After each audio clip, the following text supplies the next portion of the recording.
আব্দুল্লাহ ইবনে তামেরকে নিয়ে পাহাড়ের চূড়ায় যখন গেল, আমার আল্লাহ পাহাড়ে এমন ভূমিকম্প দিলেন, সব সৈন্যরা শেষ। আব্দুল্লাহ ইবনে তামের সুস্থ অবস্থায় হাইটা হাইটা রাজ দরবারে হাজির। সুবহানাল্লাহর আওয়াজ বুঝিতা। আব্দুল্লাহ ইবনে তামেরকে জিজ্ঞাসা হয়, আমার সৈন্যরা কই?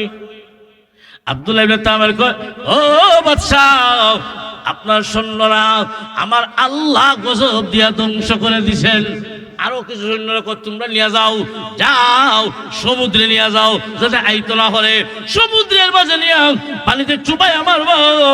ওই সৈন্যরা আব্দুল্লাহ ইবনে তামেরকে নিয়ে সমুদ্রে যায়। সমুদ্র কার হুকুমে উত্তাল হয়? কার হুকুমে?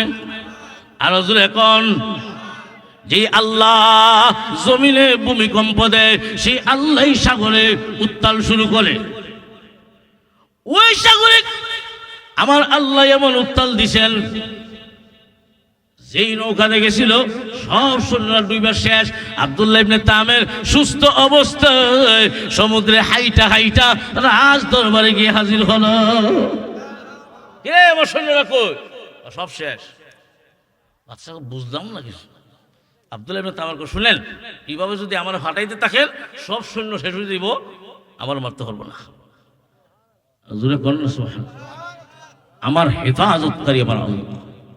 আমার হেফাজতকারী কে? শুনেন, মারতে যেহেতু চান, তাহলে আপনার মতে না আমার মতে মারণ লাগবে। বুঝতেছেন নি কথা? আব্দুল্লাহ ইবনে তামের কই দে যে আমার যদি মারণ লাগে তুই এইভাবে মারবা। আপনি দেশের জনগণরে এক জায়গায় ডাকেন, একটা মাঠে জমা করেন, ওই সময় আমার ফাঁসির কাজটা তুলবা। আর আমার তীর থেকে একটা তীর আমার দিকে আপনি মারবেন, আর ওই কথাটা বলবেন, বিসমিল্লাহি রব্বিল গুলাম। ওই গুলামের রবের নামে তীর মারলাম। ওই গুলামের কার নামে? রবের নামে। বাদশা তো রব মানে না, হে নিজের মনে করে রব। আর তীর যদি মারণ লাগে ওই গুলামের রব, ওই গুলামের রবের নামে তীর মারলাম। যদি তীর মারেন আর ওই তীরটা যখন আমার গায়ে লাগবে তখন আমি শহীদ হয়ে যাব। বাদশা কো, যা, আমার হুদাগিরি টিকায় রাখতে গেলে না ওই কইলিব, অসুবিধা কি? তো হুদাগিরি থাকতেইব। আর এদিকে দেশের মানুষ এরাও খবর হয়েছে যে বাদশা কতভাবে চেষ্টা করতেছে আব্দুল্লাহ ইবনে তামের মারতে পারে না। আর এরকম আচানক কিছু শুনলে দেশের জনগণ দেখবেন আরো বীর জমায়। দুলিয়াবাসী ডুল পিটানো হলো, ডুল দেওয়া হলো, অমুক দিন তারিখ নির্ধারণ করা হলো, অমুক জায়গায় দেশের জনগণের সামনে আব্দুল্লাহ ইবনে তামেরকে ফাঁসির কাস্টে ঝুলানো হবে। এই সংবাদ শুই না দেশের নারী পুরুষ ওই জায়গা গিয়া জমা হলো, হাজার হাজার মানুষ, লক্ষ লক্ষ মানুষ। আব্দুল্লাহ ইবনে তামেরকে ওই দিন শহীদ করা হবে। আব্দুল্লাহ ইবনে তামেরকে ফাঁসির কাস্টে ঝুলানো হলো। লক্ষ লক্ষ মানুষ ওই দৃশ্যটা দেখার জন্য দাঁড়ায় আছে। আর বাদশাহ একটা তীর হাতে নিয়ে ওই গোলামের রবের নামে তীর মারলাম, বিসমিল্লাহি রব্বিল গোলাম, ওই গোলামের রবের নামে তীর মারলাম। এই কথা বলে যখন তীর মারলো, ওই তীরটাও আব্দুল্লাহ ইবনে তামেরের কানের উপরে আর মাথার নিচে ওই জায়গায় গিয়া লাগছে। আমার আল্লাহ ওই তীরের আঘাতে আব্দুল্লাহ ইবনে তামেরকে দুনিয়ার থেকে উঠায় এনেছেন, শহীদ হয়ে গেছে। দেশের জনগণ হাজার হাজার মানুষ কয়ে এতদিন পর্যন্ত বাদশা মারতো হসে না, আজকে ওই গোলামের রবের নামে যখন তীর মারলো শহীদ হয়ে গেল, তাহলে বোঝা যায় ওই গোলামের রবটাই আসল রব, ওই গোলামের রবই হলেন আসল। তাহলে আমরা দেরি করে কিতা করতাম? আমরাও পড়ে নিলাম, ওই গোলামের রবের পরিমাণ গ্রহণ করলাম। দেশের জনগণ পড়ে নিল লা ইলাহা ইল্লাল্লাহু ঈসা রূহুল্লাহ। জোরে করল আল্লাহু আকবার।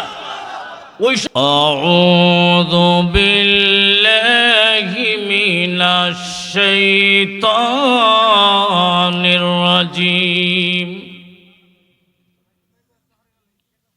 بسم الله الرحمن الرحيم.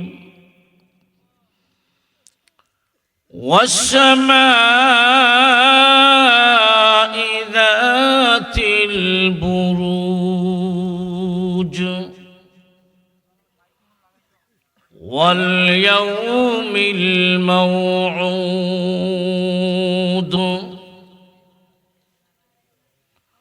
وشاهد ومشهود قتل أصحاب الأخدود صدق الله العظيم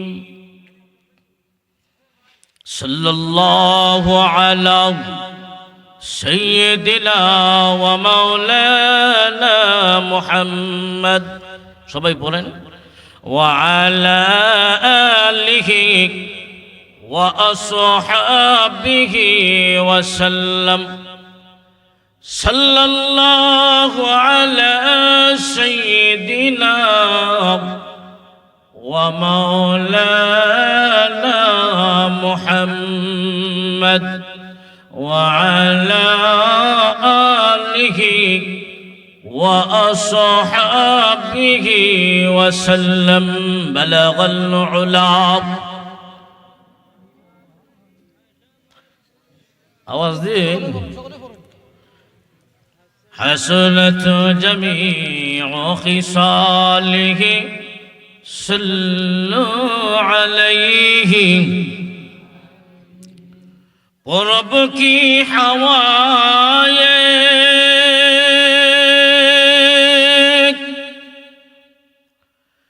جائے جا کر مدینہ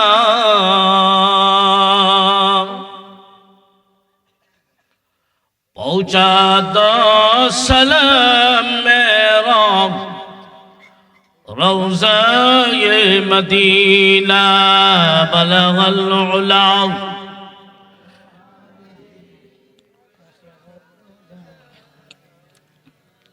حسنت جميع خصاله صلوا عليه أما بعد ঐতিহ্যবাহী বানিয়াচং গ্রাম কুতুবখানী ইসলামী সমাজ কল্যাণ যুব পরিষদ এর উদ্যোগে আয়োজিত 3 দিন ব্যাপী তাফসীরুল কোরআন মহাসম্মেলনের আজ দ্বিতীয় দিনের চলমান অধিবেশনের অত্যন্ত শ্রদ্ধাভাজন সভাপতি সাহেব, উপস্থিত জাতির কর্ণধার, জাতির বিবেক, সম্মানিত উলামায়ে কেরাম, মুরব্বিয়ানে ইজাম, অত্র এলাকার প্রাণপ্রিয় যুবক ভাইয়েরা, বন্ধুরা, পর্দার আড়াল থেকে আলোচনা শুনছেন দিনদার ইমানদার মুসলমান মা ও বোনেরা। সর্বপ্রথমে মহান আল্লাহর শুকরিয়া আদায় করি, যিনি আমাদেরকে দয়া করে আজকের এই মুবারক মজলিসে অংশগ্রহণ করার তৌফিক দিয়েছেন। এজন্য বলি আলহামদুলিল্লাহ। আমরা যারাই অংশগ্রহণ করছি খুশি না বেজার? নবীজির হাদিসের ভাষায় এই জায়গাটা হলো জান্নাতের বাগান। এই সমস্ত দিন আলোচনার মজলিস জান্নাতের বাগানে যত সময় পর্যন্ত বসা থাকবেন, আপনার আমল নামায় নফল ইবাদতের সব লেখা হয়। আর অংশগ্রহণের সাথে সাথেই জিন্দেগির সগীরা গুনাহ মাফ হয়ে যায়। আরো জোরে কোন সুবহানাল্লাহ। উলামায়ে কেরাম কোরআন হাদিসের আলোচনা করছেন, আপনারা শুনছেন, মাঝে মাঝে দেখবেন আলোচনা শুনতেছেন, হঠাৎ অন্তরে দারুণ আঘাত করে। আল্লাহর অনেক বান্দারা ওই মজলিসে মনে মনে সিদ্ধান্ত নিয়ে নেয়, এইভাবে আর কতদিন চালাবো? 30-40 বছর পার হয়ে গেল, আমার জীবন কি করলাম? এই মাহফিলটা হয়তো জীবনের কারো শেষ মাহফিল হল, ঠিক না বেটি? গত বছর অনেকে ছিলেন, আজকে নাই, কবরে ঘুমায় আছেন। এই বছর অনেকে আছেন, হয়তো আগামী বছর আপনি থাকবেন না, মাহফিল হবে, ঠিক না বেটি? এই মাহফিলটা যদি আল্লাহর কাছে কবুল হয়ে যায়, আমাদের সকলের জন্য নাজাতের ওসিলা হবে। তো ওই মাহফিলটা জীবনের শেষ মাহফিল যদি হয়, আমি কি নিয়ে কবরে যাব, কি নিয়ে হাসরে যাব? আল্লাহর অনেক বান্দারা ওই মজলিসে নিয়ত করিলা যে তওবা করিলিব, এমন হয়নি মাঝে মাঝে? যেই সমস্ত বান্দারা আখিরি মুনাজাতের সময় তওবা করিলায়, মহান আল্লাহ শুধু সগীরা গুনাহ নয়, তার জিন্দেগীর কবিরা গুনাহ আল্লাহ মাফ করে দেয়। সাধারণ মজলিস না, সগীরা কবিরা ছোট বড় গুনাহ মাফ হওয়ার জায়গা, সাধারণ নয়। নাম ওই আলিসারা, ঠিক না? কিন্তু এই জায়গাটা নবীজির হাদিসের ভাষায় জান্নাতের বাগান। এখান থেকে আকাশের দিকে তাকাইলে আকাশের নক্ষত্রগুলা যেমন স্পষ্ট ঝলমল করতে দেখতে পাই, ঠিক তেমনি ভাবে আকাশের ফেরেশতারা যখন জমিনের দিকে দৃষ্টি দেয়, ওই সমস্ত কোরআন হাদিসের মজলিসগুলা আকাশের নক্ষত্র নিয়ে ঝলমল করতে থাকে। সবাই অংশগ্রহণ করতে পারে না, একমাত্র তারাই পারে যারা আল্লাহ পাক পছন্দ করে। এটা নিজের ইচ্ছায় কেউ আইসেন না, আমার আল্লাহর দয়া আর মায়া যার প্রতি হয়, একটা জাতি থেকে বাছাই করে নির্বাচন করে কোরআন হাদিসের মজলিসে অংশগ্রহণ করার তৌফিক দান করে। আমরা যারা আইছি খুশি না বেজা, জোরে সুরে আল্লাহ পাকের শুকরিয়া আদায় করি, জবান খুলে উচ্চ কণ্ঠে কালিমাতুর শুকর আদায় করি, বলে আলহামদুলিল্লাহ। সুখবর একটা হয়েছেন আপনারা, আমরা নাসিরউদ্দিন আনসারী সাহেব উনি আসেন, আজকে আইবেন। গতকালকে মনে একটু অল্প করছেন, যেহেতু পাইছি আমরা এলাকার ওই, এটা আমরা ভাগ্য। কেউ মনে করি না যেহেতু আমরা এলাকার ওই, এলাকার মনে করেন না, এলাকার হইল আমরা ভাগ্যবান, ঠিক না? ঠিক। সারা দেশ যার লাগি পাগল, সারা দেশ পাগল, আমরা মাগনা হইলাই। আল্লাহু আকবার, এটা নিয়ামত। এটা কি আমি প্রস্তাব দিছি, ওনারা আনার জন্য গেছেন। আপনারা খুশি না বেজা? থাকবেন তো ইনশাআল্লাহ? আল্লাহ কবুল করে বললাম। আমি সূরাতুল বুরুজ আপনাদের সামনে তিলাওয়াত করছি, প্রথম দিক থেকে কয়েকখানা আয়াতে কারিমা। এই সূরাখানা আল্লাহ নাজিল করেছেন ইসলামের প্রাথমিক যুগে মক্কাতে। জবাব দিবেন আপনারা, এই সূরা আল্লাহ নাজিল করেছেন ইসলামের কোন সময়? প্রাথমিক যুগে। ইসলামের কোন সময়? প্রাথমিক যুগে। ইসলামের প্রাথমিক যুগটা একবার দুর্বল, গরিব, অসহায় কয়েকজন মানুষ, সারা মক্কাতে আইয়ামে জাহিলিয়াতের যুগ ছিল। ওই সময় আল্লাহর পয়গম্বর নবুয়ত প্রাপ্ত হইছেন, কালেমার দাওয়াত দিছেন। মক্কার দরিদ্র, অসহায়, গরিব, গোলাম এরা নবীর দাওয়াত গ্রহণ করে কালেমা পাঠ করে মুসলমান হয়। সর্বপ্রথম ইসলাম গ্রহণকারিণী আম্মাজান খাদিজাতুল কুবরা রাদিয়াল্লাহু আনহা। কোন সুবহানাল্লাহ। ইসলাম গ্রহণ করার বেলায়ও সর্বপ্রথম পুরুষ না মহিলা? আরো জোরে কোন, আরো জোরে কোন। দুনিয়াবাসী, ইসলাম গ্রহণ করার বেলায় নারীরা আগে সর্বপ্রথম যিনি কালেমা পাঠ করেছেন, এই উম্মতের মা আম্মাজান খাদিজাতুল কুবরা রাদিয়াল্লাহু আনহা সর্বপ্রথম মহিলাদের মাঝে উনি ইসলাম গ্রহণ করেছেন। আল্লাহর নবী বুক ভরা আশা, আল্লাহর নবী মনে মনে চিন্তা করেন, মক্কার মুশরিকরা এই কথা বলবে, মুহাম্মদের কালেমা নিজের ঘরের বউ পাঠ করছে, এতে কি হইছে? ও ঘরের বউ জামাই কতই মানে, সুতরাং খাদিজা ঈমান গ্রহণ করলে কি হলো আর না করলে কি হলো? আল্লাহর নবী মনে মনে ভাবতেছেন, এমন একজন মানুষের কাছে কালেমার দাওয়াত দিয়া যাব, যিনি কালেমা গ্রহণ করলে সমাজের মানুষ মনে করবে এটা সাধারণ নয়, নিশ্চয় এই ধর্ম এর গুরুত্ব আছে। আল্লাহর নবী মনে মনে টার্গেট দিলেন নবীজির বন্ধু আবু বকর সিদ্দিক রাদিয়াল্লাহু তাআলা আনহুর কাছে যাবেন। আল্লাহর নবী আবু বকর সিদ্দিকের কাছে গেছেন। রে আবু বকর, তুমি বলো লা ইলাহা ইল্লাল্লাহু মুহাম্মাদুর রাসূলুল্লাহ। আবু বকর সিদ্দিক রাদিয়াল্লাহু তাআলা আনহু বলেন, মাদ-দালিলু আলা মা তাদঈ। হে মুহাম্মদ, তুমি যে নবী, এই কথাটার প্রমাণ কি, দলিল কি? আবু বকর সিদ্দিক এর আগে সিরিয়ায় গিয়েছিলেন ব্যবসার জন্য গিয়েছিলেন সিরিয়ায়। সেখানে একটা স্বপ্ন দেখেছেন, স্বপ্নের ব্যাখ্যা জানলেন ইহুদি আলেমের কাছ থেকে। ইহুদি আলেম আবু বকর সিদ্দিকের স্বপ্নটা শুই না বলে, রে আবু বকর, তোমার নাম যদি আবু বকর হয় বাড়ি যদি মক্কাতে হয়, বাপের নাম যদি আবু কুহাফা হয়, তাহলে সুসংবাদ গ্রহণ করো, আরবে শেষ নবীর আগমন হবে। আর সর্বপ্রথম উনি তোমার কাছে কালেমা দাওয়াত দিবে, তুমি সর্বপ্রথম উনার দাওয়াত গ্রহণ করে ইসলামের ইতিহাসে প্রথম মুসলমান হবে। আবু বকর সিদ্দিক এই কথা শুই না, কারো কাছে কয় না, গ্রহণ রাখছে, কে নবীর দাওয়াত দিব আর আমি এক নম্বরের মুসলমান হব। আর ওই সময় আল্লাহ রসুল ওই ব্যবসার থেকে আইসেন, এই সময় রসুল নবী দাওয়াত নিয়ে গেছেন। আবু বকর সিদ্দিক তো কারো কাছে কন নাই, নিজের কাছেই রাখছেন। যখন আল্লাহ রসুল দাওয়াত দিছেন, আবু বকর সিদ্দিক বলেন প্রমাণ কি নবী? যে আল্লাহ রসুল বলেন তোমার ওই স্বপ্ন যারা তুমি সিরিয়াত দেখছিলে, এটি প্রমাণ আমি মুহাম্মদ নবী। ওই আর আসতে বলছো সুবহানাল্লাহ। সুবহানাল্লাহ করে লস না, একবার সুবহানাল্লাহ বলবেন ইখলাসের সাথে, আসমান আর জমিনের ফাঁক জায়গাটা আল্লাহর নেকি দ্বারা ভরপুর করে তোমার আমল নামায় যাবে। একবার যদি সুবহানাল্লাহ উচ্চারণ করেন, জান্নাতে মহান আল্লাহ তোমার জন্য একটা ঘর বানাইবেন, একটা গাছ লাগাইয়া দিবেন। জান্নাতে সুবহানাল্লাহ নামক গাছ দিন দিন বাড়তে থাকবে, দিন দিন বাড়তে থাকবে। ওই গাছের নিচে যতদিন না আপনি যাবেন, ওই গাছ যার জন্য মালিক যতদিন না গাছের নিচে যাবে, ওই সুবহানাল্লাহর গাছ দিন দিন বাড়তে থাকবে। লাভ আছে, কইব তো ইনশাআল্লাহ। আবু বকর সিদ্দিক পুরুষদের মাঝে সর্বপ্রথম কালেমা পাঠ করেছেন। তিনি মুসলমান কয়জন? 2 জন। আল্লাহ নবী 3 নম্বরে বালকদের মাঝে একজন কালেমা পাঠ করেছেন, যুবকদের মাঝে হযরত আলী রাদিয়াল্লাহু তাআলা আনহু। এই 3 জন মুসলমান। আবু বকর সিদ্দিক ছিলেন ব্যবসায়ী। নবী গো এখন কি করতাম?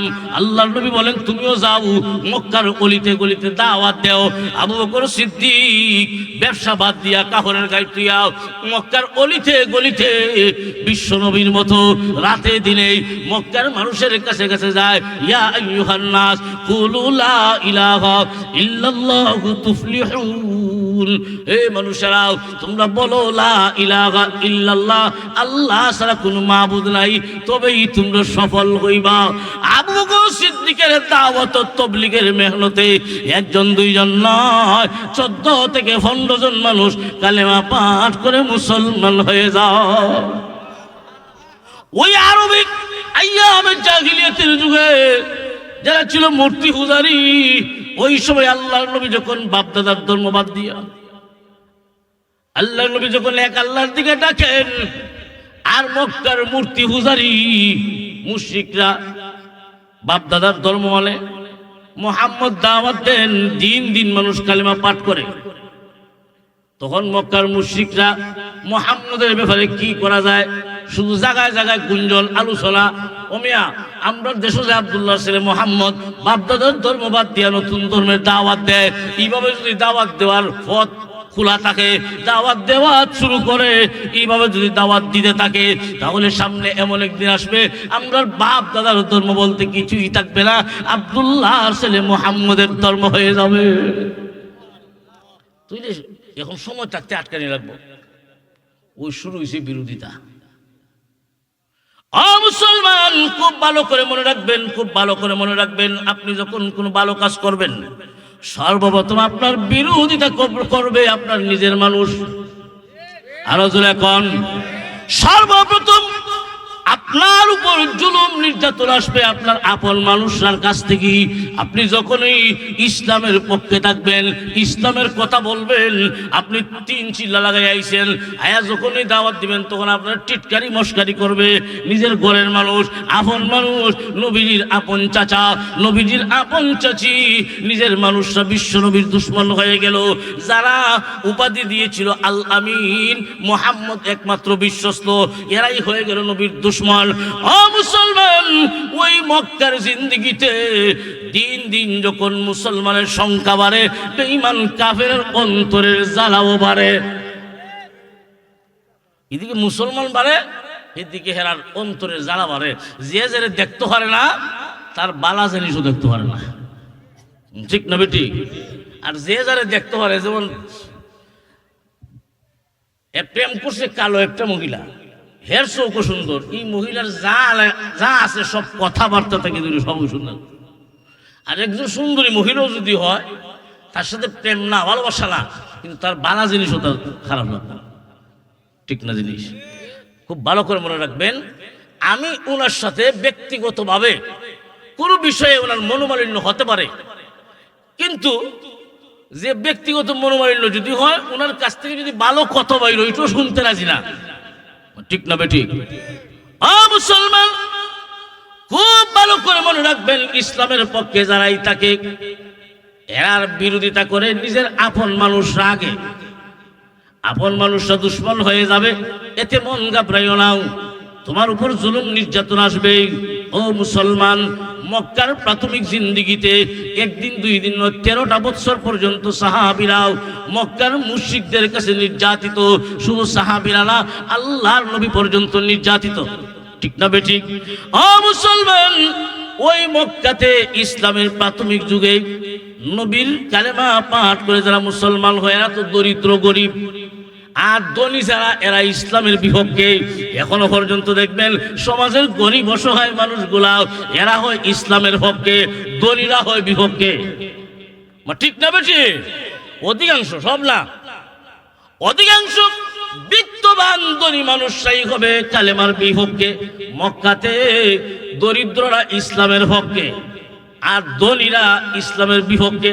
এটা আমার কথা নয়, আল্লাহ কোরআনে ঘোষণা করেছেন, মান্নাইল লিল খাইর, কল্যাণের দিকে বাধা প্রদানকারী, যারা ইসলামের হককে বাধা দেয়। আংরামালি ওয়া বানিন, আল্লাহ বলেন এরা মালওয়ালা। আংরামালি ওয়া বানিন, এরা মালওয়ালা, সম্পদওয়ালা। এরা আবার লাঠিয়াল বাহিনীও আছে। যারা লাঠিয়াল বাহিনী আছে, মানুষের শক্তির দুই ভাবে, একটা হচ্ছে লাঠির জোর আর একটা হচ্ছে শক্তির জোর, টেকার জোর, ঠিক না বেটি? যে পয়সাওয়ালা দেখবেন ধনী যদি ওরে ভয় হয় মানুষ, ধনী মানুষ এ শক্তিশালী, টেকার শক্তি কিনে লায়, বিচার কিনে লায়। আর আরেকজন আছে লাঠিয়াল বাহিনী বেশি, এরারও শক্তি বেশি, এরাও দেখবেন অনেক সময় অন্যায় করিলায়, যে লাঠিয়াল বাহিনী আছে, মায়ের গুরু আছে। ও মুসলমান, ইসলামের বিরোধিতা যারা করে, আমার আল্লাহ বলেন আংজামালি ওয়া বানিন, এরা সন্তান বেশি, এরা মালওয়ালা, এরা টেকার জোর আছে, আবার লাঠিয়াল বাহিনীও আছে। আল্লাহর নবী একদিকে ইয়াতিম নবী, কেউ নাই, আর ওইদিকে গরিব মুসলমান কালেমা পাঠ করে। তাহলে ধনীরা বিরোধিতা করে, গরিবরা ঈমান আনে, ধনীরা বিরোধিতা করে, আর গরিবদের উপর ধনীরা নির্যাতন করাটা খুব সহজ, ঠিক না বেটি? গরিবদের উপর নির্যাতন করা সহজ না কঠিন? আরো জোরে কোন ঘুমাইছে নাকি? গরিবদের উপর যেখানে জুন নাই, এই জায়গা দেখবেন নির্যাতন করা, লাঠি লই বের হয়ে যাওয়া, এটা খুব সহজ। আর জায়গা জায়গার মতো যদি হরে কবাইল না, তো ওই মক্কার মুশরিকরা যারা ইমানের বিরোধিতা করে, কালেমার বিরোধিতা করে, এরা গরিব না ধনী? আরো জোরে কোন গরিব না ধনী? এরা ধনী, আর ইমান যারা এরা গরিব। তাহলে গরিবদের উপর তো নির্যাতন করা স্বাভাবিক। ওখান ধনীরা শুরু করছে, যারা ইমান আনে, জানে এ মুসলমান হইছে, এরা দইরা নিয়া বাইন দিয়া তখন নির্যাতন শুরু করে। নাউজুবিল্লাহ। মুসলমান, ইসলামের ইতিহাসে ইমান আনার অপরাধে ওই মক্কা নগরীতে ইমানদারদের উপরে এমন নির্যাতন শুরু হয়ে গেল। ইসলামের প্রথম শহীদ একজন নারী, আল্লাহু আকবার। আরো জোরে, ইসলামের প্রথম ইসলাম গ্রহণকারী তিনি হলেন একজন নারী, শহীদ হওয়ার বেলায় একজন নারী। নারীরা অগ্রগামী, ঠিক না বেঠিক? ও মুসলমান ইমানদার, ওই ইসলামের প্রাথমিক যুগে আম্মার ইবনে ইয়াসির রাদিয়াল্লাহু তাআলা আনহু, ওনাকে লোহার পোশাক পরায়া আগুনের মধ্যে রেখে দেওয়া হলো। অপরাধ একটাই, লা ইলাহা ইল্লাল্লাহু মুহাম্মাদুর রাসূলুল্লাহ, এই কালেমায় বিশ্বাস করে বাপ দাদার ধর্ম বাদ দিয়া আম্মার ইবনে ইয়াসির রাদিয়াল্লাহু তাআলা আনহুকে লোহার পোশাক পরাইয়া জ্বলন্ত আগুনের মধ্যে রেখে দিল। আল্লাহর নবী পাশ দিয়া যায়, আম্মার ইবনে ইয়াসির বলেন, ইয়া রাসূলুল্লাহ, ইয়া হাবিবাল্লাহ, নবী গো, আর কতদিন এভাবে মাইর চলবো, আর কতদিন মাইর খাইমু? আপনারা বলেছেন আল্লাহ সাহায্য করবেন, কোন কোন দিন করবেন? আমরা মাইর খাইতে খাইতে শেষ হয়ে যাচ্ছি। আল্লাহর নবী বলেন, রে আম্মার ইবনে ইয়াসির, ধৈর্য ধরো, সবর করো, আল্লাহ সাহায্য করবেন, এর মাঝে কোনো সন্দেহ নাই। আল্লাহর সাহায্য আসার আগে আগে যদি তোমার মরণ হয়, আমি মুহাম্মদ ঘোষণা দিলাম, আল্লাহর তৈরি জান্নাত তোমার জন্য ওয়াজিব হবে। ও মুসলমান, বিলাল হাবশির উপর নির্যাতন, খাব্বাব রাদিয়াল্লাহু তাআলা আনহুর উপর নির্যাতন, আর আবু জাহেল আম্মার ইবনে ইয়াসিরের মা হযরত সুমাইয়া রাদিয়াল্লাহু তাআলা আনহার লজ্জাস্থানে বর্ষা মেরে ইসলামের প্রথম শহীদ হলেন হযরত সুমাইয়া রাদিয়াল্লাহু তাআলা আনহু। তাহলে মক্কার 13 বছরের জিন্দেগিতে মক্কার মুশরিকরা নবীর সাহাবীদের উপর কালেমা পাঠ করার কারণে এই অপরাধে নির্যাতন শুরু করলো। এমনকি মক্কার মুশরিকরা চাইছিল মুহাম্মদের দুনিয়াতে রাখতাম না, কল্লা নাউযুবিল্লাহ, মুহাম্মদকে দুনিয়া থেকে উঠায় দিব, মুহাম্মদ রাখতাম না, মুহাম্মদ শেষ করলেই সব শেষ হয়ে যাবে। ও মুসলমান ইমানদার, যে মুহাম্মদের বডির হেফাজতের দায়িত্ব মহান আল্লাহ নিয়েছেন, ওই মুহাম্মদকে কি কেউ মারতে পারবে? এখন মক্কার মুশরিকরা সিদ্ধান্ত নিল মুহাম্মদ মারি লাইমু। আমার আল্লাহ জানাই দিলেন, নবী গো আর মক্কাতে টাকা লাগবে না, চলুন হিজরত করুন মদিনাতুল মুনাওয়ারা। আল্লাহর নবী নিজ বাড়িঘর সাইরা আর মক্কা নগরী সাইরা, মক্কা নগরীতে আল্লাহর ঘর খানায়ে কাবা দাঁড়িয়ে আছে। আল্লাহর ঘরের মোহাব্বত ইমানদারের অন্তরে কম না বেশি? আর এখন খানায়ে কাবার মোহাব্বত মুমিনের অন্তরে এমন, একজন মানুষ যখন আল্লাহর ঘর খানায়ে কাবা দেখে, আল্লাহর ঘর দেখার সাথে সাথে অন্তর খুশি হইয়া চোখ থেকে অটোমেটিক পানি চলে আসে। আল্লাহ, আমার মতো গোলাম রে বুঝি তোমার বাড়ি টানছো। আল্লাহর ঘর খানায়ে কাবার দিকে যদি কেউ রহমতের নজরে তাকায়, মায়ার নজরে যদি তাকায়, মহান আল্লাহ তার উপর 20টা রহমত নাজিল করে। আপনি আমার নবী মুহাম্মদ সাল্লাল্লাহু আলাইহি ওয়াসাল্লাম আল্লাহর ঘরের ভালো করে দেখতেন, আল্লাহর ঘর এইভাবে চেয়ে থাকতেন, নবীজির পছন্দ লাগতো, ভালো লাগতো। আল্লাহর ঘরের দিকে তাকায়া তাকা নবী খুব পছন্দ করেন। ও মুসলমান, আল্লাহর নবীর ঘর খানায়ে কাবার পূর্ব দিকে, আবু জাহেলের বাড়ি ভারুইয়া, খানায়ে কাবার পূর্ব দিকে আল্লাহর নবীর ঘর। বর্তমান লাইব্রেরি আছে, বর্তমান লাইব্রেরি এখনো আছে। আল্লাহর নবী যখন ঘরে ঘুমাইতেন, আল্লাহর নবী ঘুমন্ত অবস্থায় কাবা ঘরের দিকে চেয়ে থাকতেন। আল্লাহর নবী ওই মক্কাতুল মুকাররমা সাইরা, বাপ দাদার বিটা বাড়ি সাইরা আল্লাহর ঘর যে পছন্দ করতেন, ওই ঘরটাও তো খানায়ে কাবা মক্কা নগরীতে। কিন্তু ওই মক্কা নগরী আল্লাহর ঘর সেইরা চলে যাবেন, নবীজি কলিজা ফেটে যাচ্ছে, অন্তর ফেটে যাচ্ছে, নবীজি চোখ থেকে পানি চলে চলে কান্দে।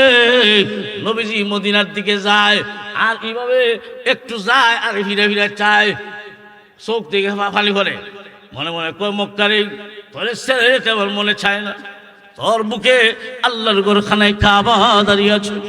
রে মক্কা নগরী, আল্লাহর হুকুম তাই চলে যায়। আমার আল্লাহ বিশ্ব নবীর চোখের পানি বরদাস্ত করতে পারে না। আমার আল্লাহ তখন জিবরাইল ফেরেশতা পাঠাইয়া কোরআনের আয়াত নাজিল করে জানাইয়া দিলেন, ও বন্ধু, আপনি কান্দেন না, চোখের পানি মুছে ফেলুন, আমি আল্লাহ আপনার চোখের পানি বরদাস্ত করতে পারি না, আমি আল্লাহ আপনার চোখের পানি বরদাস্ত করতে পারি না, মুছে ফেলুন। নবী গো, আপনি আপাতত মদিনায় যান, আপাতত যান, আমি আল্লাহ কথা দিলাম আবারও মক্কা নগরীতে আপনাকে বিজয়ের বেশে পৌঁছাইয়া দিব। বেশি দিন লাগে না, 8ম হিজরিতে মক্কা বিজয় হয়েছে। জোরে কোন আল্লাহু আকবার। আল্লাহ চাইলে পারেনি, আরো জোরে কোন আল্লাহ চাইলে পারেনি। আল্লাহ সব করতে পারে। আল্লাহ দুশ্মনের এই বাদশার গরো তার দুশ্মনের লালন পালন করে। যার খাতে ফেরাউনের রাজত্ব যাইব, ওই মুসারে ফেরাউনের গোড় আল্লাহ বড় করে। আল্লাহ কি কারিশমা! ওইদিকে ফেরাউন নিজের খোদা দাবি করে জাহান্নামী, আর ফেরাউনের বউ আসিয়া জান্নাতি মহিলা। আর ওইদিকে নবী আর নবীর বউ লূত আলাইহিস সালাতু ওয়াস সালামের বউ জাহান্নামী, নবীর বউ জাহান্নামী। আল্লাহু আকবার, আল্লাহর কারিশমা। আল্লাহ যদি রাখতে চায় কেউ মারতে পারবো? এটা তো কাঁচা বাংলা ভাষায় রাখে আল্লাহ, মারে কে? রাখে আল্লাহ। ও মুসলমান, যেই মক্কা নগরীর 13টা বছরের ইতিহাস এমন জুলুম নির্যাতন, মুসলমানের উপর কোনো অপরাধ নাই, কোনো অপরাধ নাই। জুলুম নির্যাতনের কারণ হলো একটাই, লা ইলাহা ইল্লাল্লাহু মুহাম্মাদুর রাসূলুল্লাহ। ওই সময় এত জুলুম নির্যাতন সাহাবীদের উপর শুরু হলো। আমার আল্লাহ নির্যাতিত সাহাবীদেরকে সান্ত্বনা দেওয়ার জন্য আমার তিলাওয়াতকৃত সূরা সূরাতুল বুরুজ আল্লাহ নাজিল করছে। ওই নাজিল হওয়ার কারণ, মুসলমানরা যখন মাইর খায়, নির্যাতিত, ওই মুসলমানরা আল্লাহ সান্ত্বনা দিয়েছেন সূরাতুল বুরুজ নাজিল করিয়া। এটা হচ্ছে নাজিল হওয়ার কারণ, প্রেক্ষাপট। আল্লাহ পাক রব্বুল আলামিন ওই সূরার শুরুতেই 4টা বস্তুর কসম করছেন। কয়টা? কয়টা? ঘুমে দোষ নাকি? ও মুসলমান, আমার আল্লাহ 4 বস্তুর কসম কেড়ে বলেন, ওয়াসসামাই যাতিল বুরুজ ওয়াল ইয়াউমিল মাউউদ ওয়া শাহিদিন ওয়া মাশহুদ। 1 নম্বর হলো বুরুজওয়ালা, বড় বড় নক্ষত্র বিশিষ্ট আকাশের শপথ, বড় বড় নক্ষত্র বিশিষ্ট আকাশের শপথ। জাতিল বুরুজ ওয়াল ইয়াউমিল মাউউদ, কিয়ামত দিবসের শপথ। 2টা। 3 নম্বর ওয়া শাহিদিন ওয়া মাশহুদ, শুক্রবার দিনের কসম আর আরাফার দিনের কসম। কসম কয়টা? কয়টা? এখন প্রশ্ন হলো, আল্লাহ কসম করলেন কেন? এই প্রশ্নের জবাব, দুনিয়াত একজন আরেকজনের কোনো কথার গুরুত্ব বুঝানোর লাগি আমরা কসম করি, ঠিক না বেঠিক? ঠিক তেমনি ভাবে আমার আল্লাহ কসমের পরে যেই কথাটা বলবেন, ওই কথাটার গুরুত্ব বুঝাইলেন। গুরুত্ব বোঝানোর জন্যে এখন আরেকটা প্রশ্ন লাগে, আমার আল্লাহ কসম কেড়ে যেই কথা বলেন, এই কথা যেমন গুরুত্ব, কসম ছাড়া বললেও তো গুরুত্ব, ঠিক না বেটি? বুঝতে পারছেন তো যে আল্লাহ কোনো কিছু কসম করে কইলে যেমন, কসম ছাড়া কইলেও তেমন। তৈরি কেন কসম দিয়ে গুরুত্ব কেন? এটা বান্দার প্রতি আল্লাহর মহব্বত বুঝাইছেন। আল্লাহু আকবার। আমার আল্লাহ এত বড়, আল্লাহ তো চাইলে পারতেন যে আমি এই কইছি টাস করে খুলিতেন না। বান্দারা যেমন ভাবে একে অন্যের সাথে কোনো কিছুর গুরুত্ব বুঝায়, আমার আল্লাহ বান্দার মতো ওই বান্দার মহব্বত বুঝাইছে। আল্লাহু আকবার। আমার আল্লাহ 4টা বস্তুর সংক্ষেপে বলি, 4টা বস্তুর কসম করে পরবর্তী অংশে বলেন, কুতিলা আসহাবুল উখদুদ। ও নবীর সাহাবীরা, ঈমান আনার অপরাধে বেঈমান কাফেররা তোমরারে মারে, তোমরারে আগুনে জ্বালায়, মক্কার মরুভূমিতে কাফর কইরা শোয়া দেয়, পাথর চাপা দিয়া রাখে, নির্যাতন করে। বিলালে হাফসুর উপরে এমন নির্যাতন, জ্বলন্ত আঙ্গার উপর রেখে দিত। ও মুসলমান, কেমন সাহাবী এত নির্যাতনের শিকার হইয়া একজন সাহাবী ঈমান ছাড়ছেনি? ঈমান ছাড়ছে? কেউ ঈমান ছাড়ে নাই। খুব ভালো করে মনে রাখবেন, মনে করেন আপনি নামাজই করেন না কিন্তু ঈমান আছে। এখন যদি ঈমানের কারণে আপনার উপর নির্যাতন করা হয়, ঈমানের কারণে তুমি মুসলমান হওয়ার কারণে তোমার উপর যদি নির্যাতন করা হয়, আর তুমি কত নম্বরের মুসলমান, নামাজই করো না, কিন্তু ঈমানের কারণে নির্যাতন হলে ওই ঈমানদারের ঈমানের স্পিরিট মহান আল্লাহ বাড়াইয়া দেয়। ও মুসলমান, ঈমানের কারণে যদি কাউকে নির্যাতন করা হয়, মাইরা ফিটাইয়া ঈমান নেওয়া যায় না, ঠিক না বেটি? আপনি যদি ঈমানের কারণে কারণে নির্যাতন করেন, তাহলে ওই সময় দেখবেন আল্লাহ ঈমানের স্পিড বানাইয়া দেয়, পাওয়ার বানাইয়া দেয়। জোরে করে আল্লাহু আকবার। তাহলে ঈমান নেওয়া যাবে কলা কৌশলে, মাইরে ঈমান নেওয়া যায়। আল্লাহর নাম উচ্চারণ করা আমার কাছে এত মজা লাগে, বেঈমান কাফেরের নির্যাতন আর ঠার হইল। আমার কাছে তো মজা লাগে, বেঈমান কাফেরের নির্যাতন ঠার হইল। ও মুসলমান, ওই সময় সাহাবীরা বিভিন্নভাবে নির্যাতিত। আমার আল্লাহ সূরাতুল বুরুজ নাজিল করে নির্যাতিত মুসলমানদেরকে আল্লাহ সান্ত্বনা দিয়েছেন। যদিও আল্লাহ এই সূরাটা নাজিল করেছেন 1450 বছর আগে আল্লাহর নবীর কাছে, ওই সূরাটা এখনো আসে না নাই?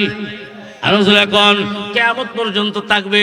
তাহলে যদিও আল্লাহ কোরআন নাজিল করেছেন 1450 বছর আগে, এই কোরআন এখনো আছে, কিয়ামত পর্যন্ত থাকবে, কোরআনের হুকুম থাকবে। আমার আল্লাহ সূরাতুল বুরুজ নাজিল করে নবীর যুগের সাহাবীদেরকে, নির্যাতিত সাহাবীদেরকে আল্লাহ সান্ত্বনা দিয়েছেন।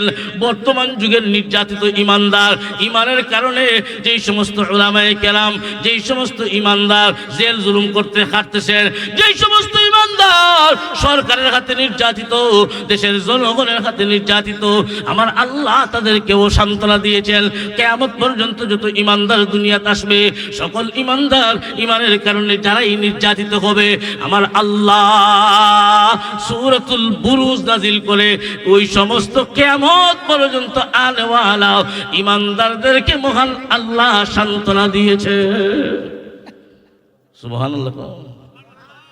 আওয়াজ তো বুঝলাম না, আজকে আওয়াজ কমে গেল কেন? সুবহানাল্লাহর আওয়াজটা দিয়েন। কিয়ামত পর্যন্ত যারা আসবে দুনিয়ার, যারা ঈমানের কারণে নির্যাতন করা হবে, আমার আল্লাহ এরারই সান্ত্বনা দিয়েছেন সূরাতুল বুরুজের মধ্যে।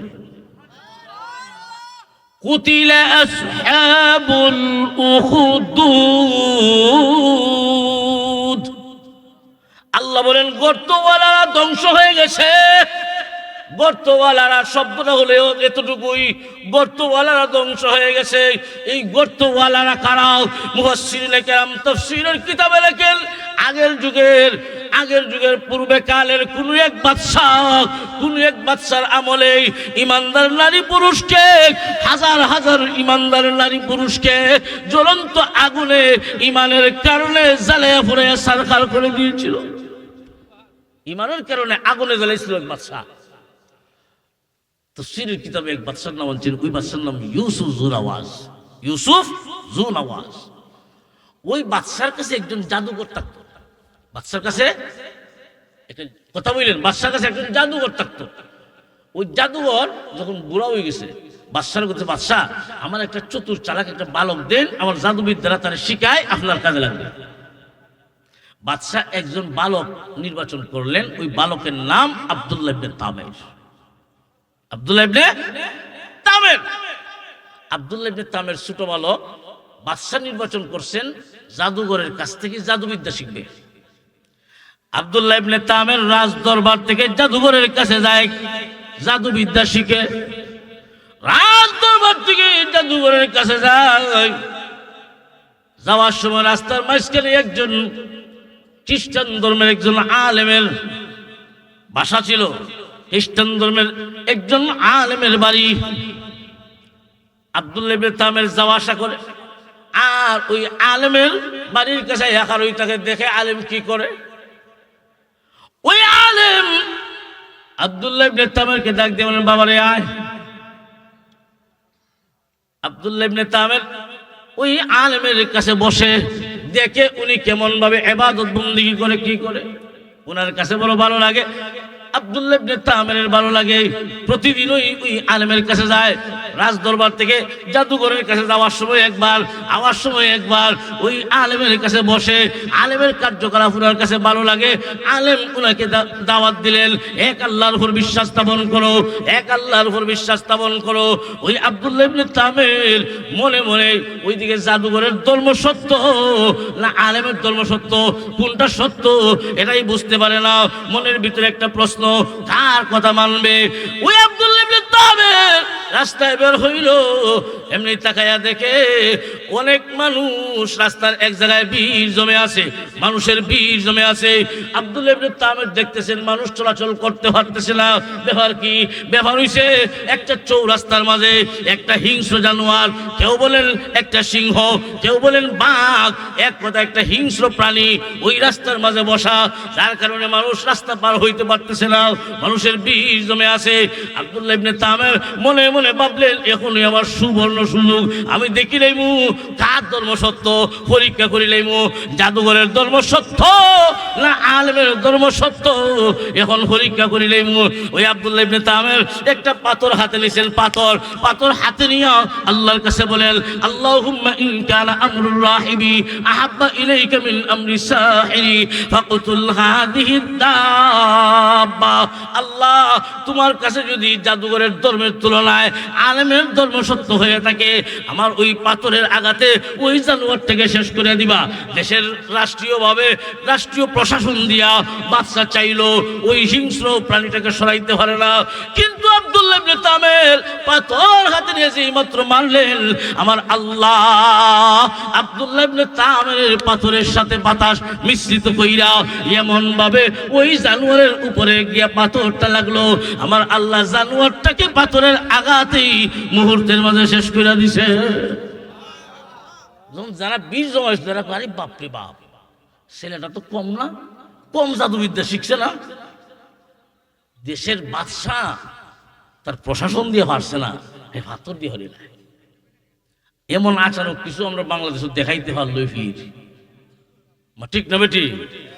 বাংলাদেশের ফির তো যে আচরণ কিছুটা দেখায় বাংলাদেশি মানুষ এর দিকেই যায়, না কুস্তা আছে।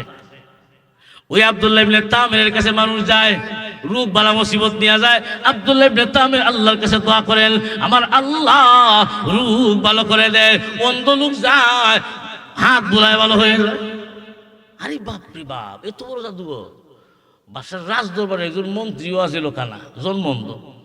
ওই লোকটা গিয়া কয়, রে আব্দুল্লাহ ইবনে তামের, শুনেছি তুমি নাকি এমন জাদুবিদ্যা শিখেছ জন্ম অন্ধ ভালো করতে পারো। আব্দুল্লাহ ইবনে তামের বলেন, না গো, আমি ভালো করতে পারি না, ভালো করেন আমার আল্লাহ। তুমি যদি আমার আল্লাহর উপর ঈমান আনো, আমি দোয়া করব আমার আল্লাহ তোমার চোখের দৃষ্টি ফিরাইয়া দিবে। যে বেটা জীবনে আসমানই দেখছে না, দুনিয়া দেখছে না, এই বেটা তখন ঠিক আছে ঈমান আনো, তো আমি দুনিয়া দেখতাম কেমন, জন্মন্ধ মানুষ। ওই লোকটা ঈমান গ্রহণ করে নিল। আব্দুল্লাহ ইবনে তামের আল্লাহর কাছে দোয়া করছেন, আমার আল্লাহ আব্দুল্লাহ ইবনে তামের দোয়া কবুল করে ওই রাজ দরবারের মন্ত্রীর জন্ম অন্ধ ব্যক্তির চোখের দৃষ্টি আল্লাহ ফিরাইয়া দিছে। এই মন্ত্রী যখন পরের দিন বাদশার কাছে গেছে, এই তুই না অন্ধ আছিলে, কেমনে কি হইল? ও আব্দুল্লাহ ইবনে তামের এমন জাদুবিদ্যা শিখছে যে আব্দুল্লাহ ইবনে তামের তার আল্লাহর কাছে দোয়া কইরা আমার চোখের দৃষ্টি ফিরাই দিয়েছে। বাদশা বলে, তুই আল্লাহর নাম পাইলে কই? ওই সময় ওই বাদশা নিজের খুদা দাবি করত, বুঝছেন? বাদশা নিজের খুদা দাবি করতো, খুদা। শুধু ফেরাউনে না, ওই পৃথিবীতে অনেক বাদশা ছিল নিজেকে খুদা মনে করত। ফেরাউন, নমরুদ, বাদশা ইউসুফ জুনাওয়াজ, এরা নিজেকে খুদা দাবি করত। বাদশা ইউসুফ জুনাওয়াজ কই আল্লাহর নাম পাইলে কই? সে তো জানে, বাদশা ইউসুফ জুনাওয়াজ জানে যে সে যে খুদা না, সে হুদা কুস্তুই না। সে তো জানে কে কেমন, নিজেরটা তো নিজে জানে। তখন বাদশা আল্লাহ নাম পাইলে করি, আসলটা হইলিছে। সুতরাং তারে যদি রাখা হয় তাহলে আমার খুদাগিরি টিকতো না। কি খুদাগিরি টিকতো না, যে কোনো ভাবে খুদাগিরি টিকার লাগবে। রে আব্দুল্লাহ ইবনে তামের, এই শিক্ষা তুমি ভাইরা কই? ওই ভাই রয়, ওই অন্ধ ব্যক্তিকে জিজ্ঞাসা করা হলো, ওই শিক্ষা তুমি ভাইলা কই? আব্দুল্লাহ ইবনে তামের কাছ থেকে। আব্দুল্লাহ ইবনে তামের কেনা হলো, কই হইছ? ওই আলেমের কাছ থেকে। মানুষ হলো তিনজন, একজন হলেন ওই খ্রিস্টান ধর্মের আলেম, আর আব্দুল্লাহ ইবনে তামের, আর হচ্ছে বাদশার দরবারের মন্ত্রী। ওই তিনজন মানুষকে বন্দী করা হলো।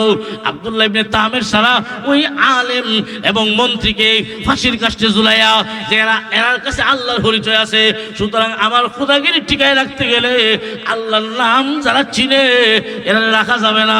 ফাঁসির কাস্টে ঝুলাইয়া ইমানদারদেরকে, ওই দুইজন ইমানদারদেরকে শহীদ করা হলো। রইল আব্দুল্লাহ ইবনে তামের। আব্দুল্লাহ ইবনে তামেরকে বাদশাহ হুকুম দিল, কয়েকজন সৈন্যকে আর্মির অর্ডার দিছে, যাও পাহাড়ের চূড়ায় নিয়ে যাও, সেখান থেকে হাত পা উবাই দাও, নিচে সারবা, বইরিয়া কষ্ট করে যেন মারা যায়। ওই বাদশার কথা প্রশাসনের লোক সৈন্যরাও আব্দুল্লাহ ইবনে তামেরকে নিয়ে পাহাড়ের চূড়ায় যখন গেল, আমার আল্লাহ পাহাড়ে এমন ভূমিকম্প দিলেন, সব সৈন্যরা শেষ। আব্দুল্লাহ ইবনে তামের সুস্থ অবস্থায় হাইটা হাইটা রাজ দরবারে হাজির। সুবহানাল্লাহ, আওয়াজ বুঝিতা। আব্দুল্লাহ ইবনে তামেরকে জিজ্ঞাসা হয়, আমার সৈন্যরা কই? আব্দুল্লাহ ইবনে তামের কয়, ও বাদশাহ, আপনার সৈন্যরা আমার আল্লাহ গজব দিয়া ধ্বংস করে দিছেন। আরো কিছু সৈন্যরা কয়, তোমরা নিয়ে যাও, যাও সমুদ্রে নিয়ে যাও, যাতে আইতো না হলে সমুদ্রের মাঝে নিয়ে পানিতে চুপাই আমার। ওই সৈন্যরা আব্দুল্লাহ ইবনে তামেরকে নিয়ে সমুদ্রে যায়। সমুদ্র কার হুকুমে উত্তাল হয়? কার হুকুমে? আরো জোরে এখন, যে আল্লাহ জমিনে ভূমিকম্প দেয়, সেই আল্লাহ সাগরে উত্তাল শুরু করে। ওই সাগরে আমার আল্লাহ এমন উত্তাল দিছেন, যেই নৌকা দেখেছিল সব সৈন্যরা ডুবে শেষ। আব্দুল্লাহ ইবনে তামের সুস্থ অবস্থায় সমুদ্রে হাইটা হাইটা রাজ দরবারে গিয়ে হাজির হলো। কে আমার সৈন্যরা কই? সব শেষ। আচ্ছা, বুঝলাম না কিছু। আব্দুল্লাহ ইবনে তামের কই, শুনেন, এইভাবে যদি আমার ফাটাইতে থাকেন সব সৈন্য শেষ হয়ে দিব, আমার মারতে পারবো না। জোরে করেন না সুবহানাল্লাহ। আমার হেফাজতকারী আমার আল্লাহ। আমার হেফাজতকারী কে? শুনেন, মারতে যেহেতু চান, তাহলে আপনার মতে না আমার মতে মানন লাগবে। বুঝতেছেন নি কথা? আব্দুল্লাহ ইবনে তামের কই দে যে আমার যদি মারণ লাগে তাহলে এইভাবে মারবা। আপনি দেশের জনগণকে এক জায়গায় রাখেন, একটা মাঠে জমা করেন, ওই সময় আমার ফাঁসির কাজটা তুলবা। আর আমার তীর থেকে একটা তীর আমার দিকে আপনি মারবেন, আর ওই কথাটা বলবেন, বিসমিল্লাহি রব্বিল গুলাম। ওই গুলামের রবের নামে তীর মারলাম। ওই গুলামের কার নামে? রবের নামে। বাদশা তো রব মানে না, হে নিজের মনে করে রব। আর তীর যদি মারণ লাগে, ওই গুলামের রব, ওই গুলামের রবের নামে তীর মারলাম। কেউ যদি তীর মারেন আর ওই তীরটা যখন আমার গায়ে লাগবে, তখন আমি শহীদ হয়ে যাব। বাদশা কো, যা, আমার হুদাগিরি টিকায় রাখতে গেলে না ওই কইলি অসুবিধা কিনা, তো হুদাগিরি থাকতেইব। আর এদিকে দেশের মানুষ এরাও খবর হয়েছে যে বাদশা কতভাবে চেষ্টা করতেছে আব্দুল্লাহ ইবনে তামের মারতে পারে না। আর এরকম আচানক কিছু শুনলে দেশের জনগণ দেখবেন আরো বীর জমায়। দুনিয়াবাসী ডুল পিটানো হলো, ডুল দেওয়া হলো, অমুক দিন তারিখ নির্ধারণ করা হলো, অমুক জায়গায় দেশের জনগণের সামনে আব্দুল্লাহ ইবনে তামেরকে ফাঁসির কাস্টে ঝুলানো হবে। এই সংবাদ শুই না দেশের নারী পুরুষ ওই জায়গা গিয়া জমা হলো, হাজার হাজার মানুষ, লক্ষ লক্ষ মানুষ। আব্দুল্লাহ ইবনে তামেরকে ওই দিন শহীদ করা হবে। আব্দুল্লাহ ইবনে তামেরকে ফাঁসির কাস্টে ঝুলানো হলো। লক্ষ লক্ষ মানুষ ওই দৃশ্যটা দেখার জন্য দাঁড়ায় আছে। আর বাদশাহ একটা তীর হাতে নিয়াও, ওই গোলামের রবের নামে তীর মারলাম, বিসমিল্লাহি রব্বিল গোলাম, ওই গোলামের রবের নামে তীর মারলাম। এই কথা বলে যখন তীর মারলো, ওই তীরটাও আব্দুল্লাহ ইবনে তামেরের কানের উপরে আর মাথার নিচে ওই জায়গায় গিয়া লাগছে। আমার আল্লাহ ওই তীরের আঘাতে আব্দুল্লাহ ইবনে তামেরকে দুনিয়ার থেকে উঠায় এনেছেন, শহীদ হয়ে গেছে। দেশের জনগণ হাজার হাজার মানুষ কয় এতদিন পর্যন্ত বাদশা মারতে হসে না, আজকে ওই গোলামের রবের নামে যখন তীর মারলো, শহীদ হয়ে গেল। তাহলে বোঝা যায় ওই গোলামের রবটাই আসল রব, ওই গোলামের রবই হলেন আসল। তাহলে আমরা দেরি করে কিতা করতাম, আমরাও পড়ে নিলাম, ওই গোলামের রবের পরিমাণ গ্রহণ করলাম। দেশের জনগণ পড়ে নিল লা ইলাহা ইল্লাল্লাহু ঈসা রূহুল্লাহ। জোরে করলো আল্লাহু আকবার। ওই সময় খ্রিস্টান ধর্মই ছিল সত্য ধর্ম। বাদশা আরে বাবু কাম কি হইল রে, আমি তো চাইছিলাম এরা মারি নিলে আমার খুদাগিরি থাকবো, এখন তো উল্টো হয়ে গেছে। হ্যাঁ, এখন তো সবই মানে নিছে। তখন বাদশা তার এমপি মন্ত্রী উজির নাজির লয়ে বসে কি করতাম, তখন শয়তান একটা তাকে দেখবেন সাহাবি, সাথে যে তাকে এর মধ্যে শয়তান নেওয়ার একটা তাকে। এ পরামর্শ দেয়, কাজ করে। পরামর্শ হইলো যারা ইমান আনছে এরা সব আগুনে জ্বালায় ঘুরে সারখার করা। কন্যা নাউযুবিল্লাহ। আরো জোরে কম। আমানতদারি করলো রাষ্ট্রীয় কর্মকর্তা, রাষ্ট্রের প্রশাসনের লোক যারা, এরা হুকুম দিল জায়গায় জায়গায় গর্ত খনন করো। মনে করেন এই এলাকায় কয়েকটা রাস্তার পাশে কয়েকটা গর্ত খনন করো, আগুন ধরাইয়া দিবা। আর নতুন যারা ঈমান গ্রহণ করছে এরা আগুনের সামনে আনবা, প্রস্তাব দিবা, হয় ঈমান ছাড়বে আর না হয় আগুনে জ্বলবে। দুইটার একটা, 3 নম্বর কোনো অপশন নাই, দুইটার একটা। এরা ঈমান গ্রহণ করছে ইও হরাদে, হয় তুমি ঈমান ছাড়ো আর না হয় আগুনে জ্বলো। শুরুতেই কইছিলাম যে ঈমান এটি এমন একটা জিনিস, ভিতরে যার গেছে ঈমানের কারণে যদি আগুনের সামনে হাজির করা হয় তাহলে কেউ ঈমান ছাড়তো না, আমার আল্লাহ ঈমানের স্পিড বাড়ায় দিবে। আপনারও যদি মারা হয় তখন আপনার ভিতরে এমন পাওয়ার হইব, আপনি আগুনে জ্বলতে রাজি, ঈমান ছাড়তে রাজি না। ঈমান এত বড় একটা দৌলতের নাম যে ঈমানদাররা জানে ঈমান যে আপনি আনলেন, যে বিশ্বাস করলেন আল্লাহ একজন, ওই কথা যে বিশ্বাস করলেন, জীবনে কোনোদিন কোনো মাজারে সেজদা দিচ্ছেন না, আল্লাহর সাথে কেউ শরীক করছেন না, নামাজ নাও করছেন না, তবে ঈমানটা বড় ঠিক। ঈমান যদি ঠিক থাকে, আল্লাহ তোমারে একদিন হাসরের মাঠে আল্লাহ চাইবেন আমার বান্দা বান্দিরে কোনো একটা উসিলা নিয়ে মাফ করে দেওয়া যায়। ওই যে বসা আছেন ঠান্ডার মাঝে, অনেকেই চলে গেছেন, অনেকেই যারা বসা আছেন যে আমরা এলাকার লোক, ওই আমরা ছেলে আপনারা কইতেছে শুনি লাই নেওয়ার মতো আসে, এমন কথা শুনে এখলাসের সাথে যদি বই থাকেন, হয়তো এই আমলটারে জরিয়া বানাইয়া আল্লাহ হাসরের মাঠে মাফের ব্যবস্থা করে জান্নাত দিবেন। এমন উসিলাও যদি না পাওয়া যায় তাহলে এরা আল্লাহ জাহান্নামের আগুনে জ্বালাইবেন। আল্লাহর একদিন দয়া হবে ইমানদারদের উপর। কন্যা সুবহানাল্লাহ। ওই যে লা ইলাহা ইল্লাল্লাহ হচ্ছিল, নামাজ একদিনও হচ্ছে না, লা ইলাহা ইল্লাল্লাহ বিশ্বাস করছে, ওই ঈমান যে আছে, ওই ঈমানের বদলা আল্লাহ তোমার একদিন চিরস্থায়ী জাহান্নাম থেকে মুক্তি দিয়া চিরস্থায়ী জান্নাতের মালিক বানায় দিবেন। ঈমানের বদলা, কিসের বদলা? ঈমানের বদলা। তোমার যে জান্নাত দিবা, তুমি যে শাস্তি হইয়া জাহান্নামের আগুনে জ্বইলা, একজন ঈমানদার আর জাহান্নামে থাকবে না, সমস্ত গুনাহগার ঈমানদারদেরকে আল্লাহ জাহান্নামের আগুনে জ্বালায়া পরিষ্কার কইরা, আগুন দিয়ে পরিষ্কার মানে দামি জিনিস আগুনে দিলে পরিষ্কার হয়, লাকড়ি আগুনে দেওয়া হয় জ্বলতো, আর স্বর্ণ আগুনে দেওয়া হয় পরিষ্কার হইতো। ঠিক তেমনি ভাবে দুনিয়ার বেঈমান কাফের ঈমান নাই যারা, এরা কম দামা, এদেরকে আল্লাহ জাহান্নামের আগুনে জ্বালাইবেন আগুন প্রজ্বলিত করার জন্যে। আর ঈমানদার নারী পুরুষকে গুনার কারণে আল্লাহ জাহান্নামে জ্বালাইবেন গুনার না হওয়া পরিষ্কার করার লাগে। আর আস্তে কইন সুবহানাল্লাহ। আমার আল্লাহ জাহান্নামের শাস্তি দিয়া আল্লাহর দয়া আর মায়া একদিন চিরস্থায়ী জান্নাতের মালিক বানায়া দিবেন। ওই যে আল্লাহ জান্নাত দিবেন, ওই গুনাহগার মুসলমানকে যে আল্লাহ জান্নাত দিবেন, ওই লোকের জান্নাতের আয়াতন হবে, জান্নাতটাই পরিমাণ বড় হইব, ওই পৃথিবীর মতো 10টা পৃথিবীর সমান একটা জান্নাত আল্লাহ পুরস্কার দিবে। ওই ইমানদার, তোমার ইমানের দাম কি হরিমার তুমি তো নিজেই জানো না। তোমার ইমানের মূল্য এই পৃথিবীর মতো 10টা পৃথিবীর সমান। এখন ঠিক না বেটে? যারা দাঁড়ায় আছেন এরাও আইবন, একটা নারাই দেই, নারাই তাকবীর, নারাই তাকবীর। দিন ইসলাম, দিন ইসলাম।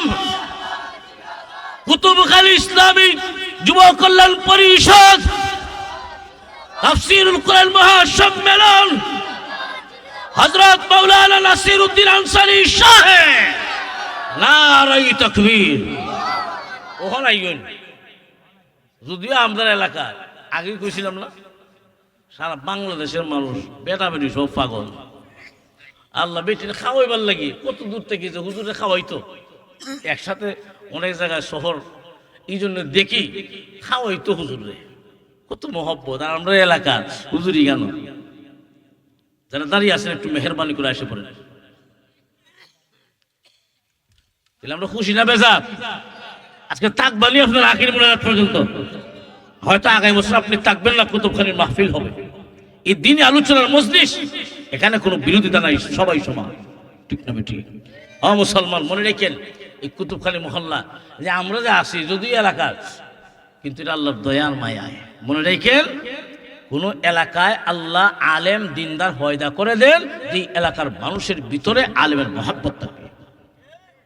আমরা বানাইছি যে আমরা এটা চিন্তা ভাবনা করে পাইছি যে আমরা কুতুবখানে মহল্লায় যে ইমাম সাহেব আসিলেন আগের, ওই যে সিদ্দিকের সাহেব, হ্যাঁ, আমরা উস্তাদ।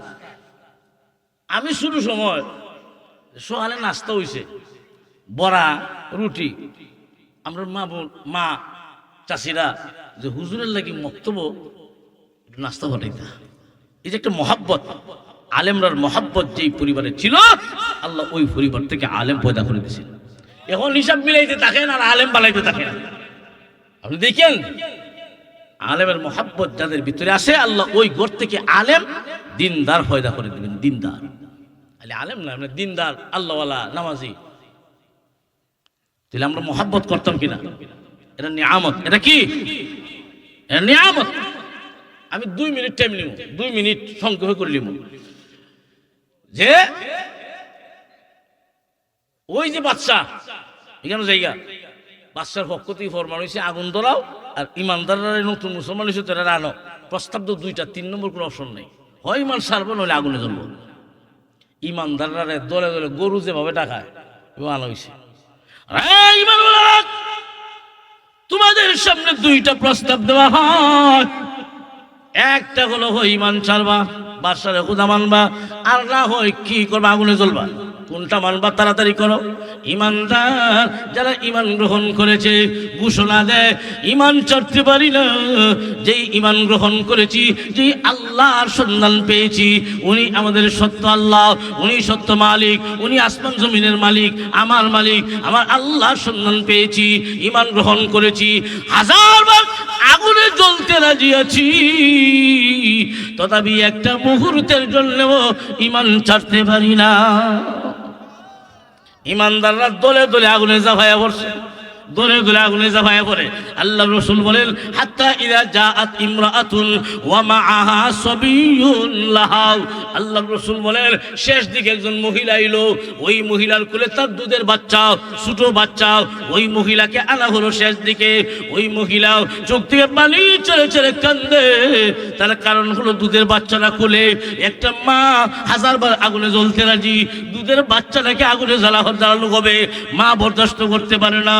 কারণ পৃথিবীর এমন কোনো মা বাবা নাই তার সন্তান তার চোখের সামনে আগুনে জ্বলবে সহ্য করতে পারে। নিজে কষ্ট করে, সন্তানকে কষ্ট দেয় না। ও মুসলমান, ওই মহিলাকে যখন আনা হলো, বাচ্চাটাকে টান দিয়া নিয়াও। ওই মহিলাকে প্রস্তাব দেওয়া, কি করবা?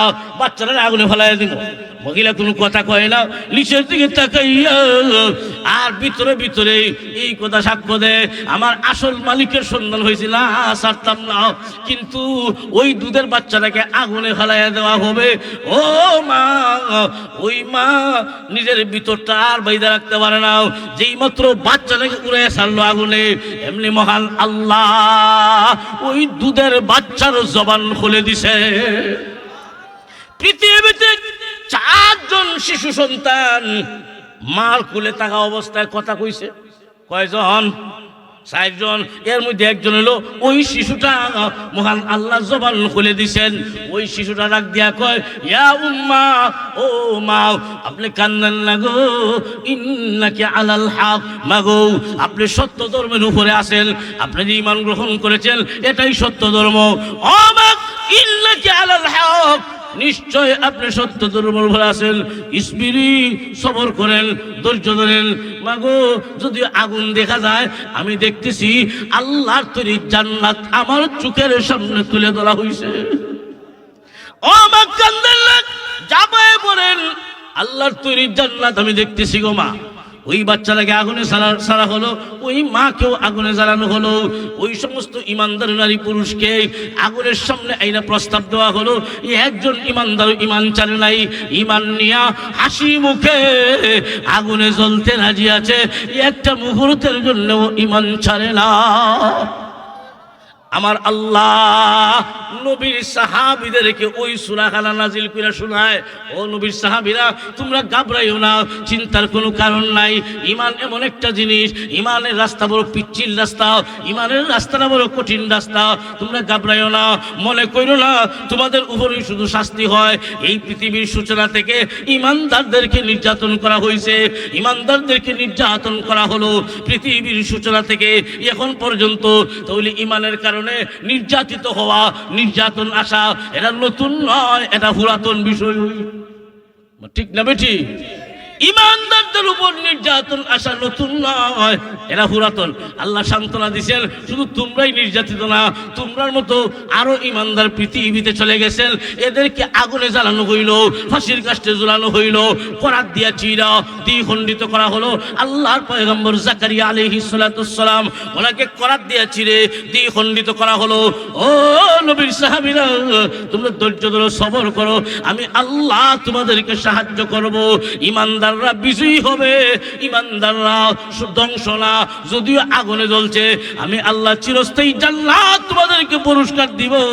আর তোমরা যারা জ্বালাইছে, আমি আল্লাহ ঘোষণা করলাম কুতিলা আসহাবুল উখদুদ। আমার আল্লাহ বলেন যারা গর্ত করে আগুন ধরাইয়া ঈমানদাররা জ্বালাইছে, এরা ধ্বংস হয়ে গেছে, এদের নাম গন্ধ পৃথিবীতে থাকবে না। আল্লাহ সুবহানাল্লাহ। আল্লাহ সান্ত্বনা দিচ্ছেন সাহাবীরা, রে তোমরা ধ্বংস না, আগুনে জ্বলছো, ফিটা খাও, শহীদ হইছো, শেষ পরিণতি তোমাদের জান্নাত হবে। তোমরা যারা নির্যাতন করে, এরারে আমি আল্লাহ নিজ দায়িত্ব ধ্বংস করব। তো ভাই, তাহলে এই সূরাটা ও কত আগে নাযিল হয়েছে, এখন আছে না নাই? কিয়ামত পর্যন্ত থাকবে কিনা, কোরআনের হুকুম থাকবে। তাহলে আল্লাহ এই সূরার মাধ্যমে আমরাও সান্ত্বনা দিচ্ছেন, ও মুমিনরা ঘাবড়াইও না। ঈমানের কারণে যদি জেল যাওয়ার লাগে যাইবা, ঈমানের কারণে যদি নির্যাতিত হোক ঘাবড়াইও না, সবর করবা, ঈমানের উপর অটল থাকবা।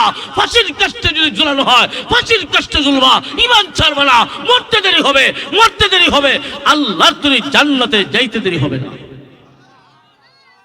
ঈমান বড় দৌলতের নাম। আল্লাহ আমাদের সবাইকে দুনিয়ায় যতদিন রাখেন, ঈমানটা নিয়ে যেতাম, ঈমানটা যেন মজবুত করতে পারি, ঈমানটা নিয়ে যেত কবরে যেতে পারি। আল্লাহ তৌফিক দান করে বলুন আমি। এখন আমরা খুব আনন্দিত, সুখবর আগেই তো শুনেছি, এটা ভাগ্য মনে হয়েছে।